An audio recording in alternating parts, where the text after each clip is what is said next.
Close Calls, Stories of Survival on AgDay is brought to you by AGI Bin Manager. From the convenience of your smartphone, you can safely know the condition of stored grain without having to climb your bin to monitor temperature and moisture.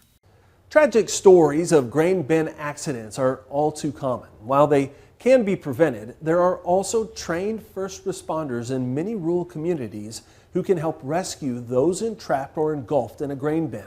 Officials with the Upper Midwest Agricultural Safety and Health Center say today many first responders are trained in using grain tubes. The rescue equipment that we typically see are really big plastic tubes. Some of the newer, more updated ones have these rigid bottoms so that folks can actually push that around the person who needs to be rescued.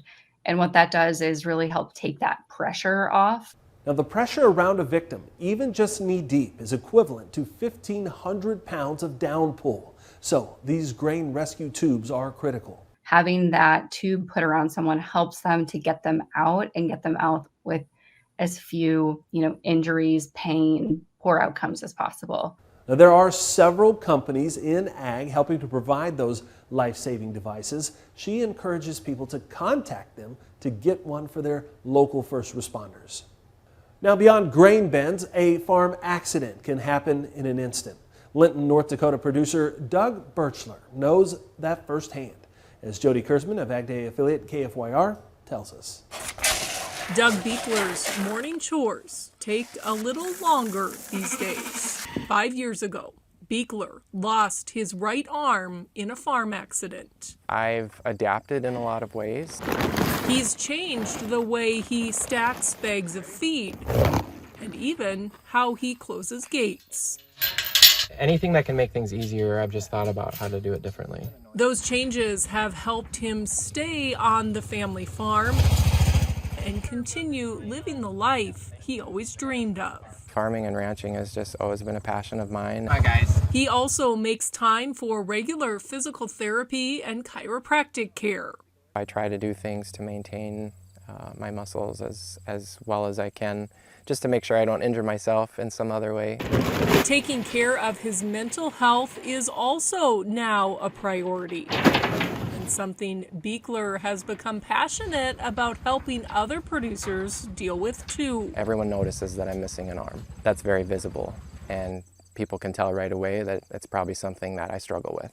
But when you talk about mental health, we can't see that, obviously. So it's something that affects all of us, and it's something that you need support with, and it's something that you should talk about, and it's not something that you should shy away from because we all deal with it. It's not something to be ashamed of. Good for you. On this day, he's sharing his story with NDSU Extension Farm and Ranch Safety Coordinator, Angie Johnson. Awesome. Together, they're looking for ways to help end the stigma about mental health in agriculture. Been nice. Johnson hopes Beekler's story might help other producers realize they're not alone. His ability to share his story helps others learn, helps others heal, helps others cope with the different stresses and realize that, you know what, it's going to be okay.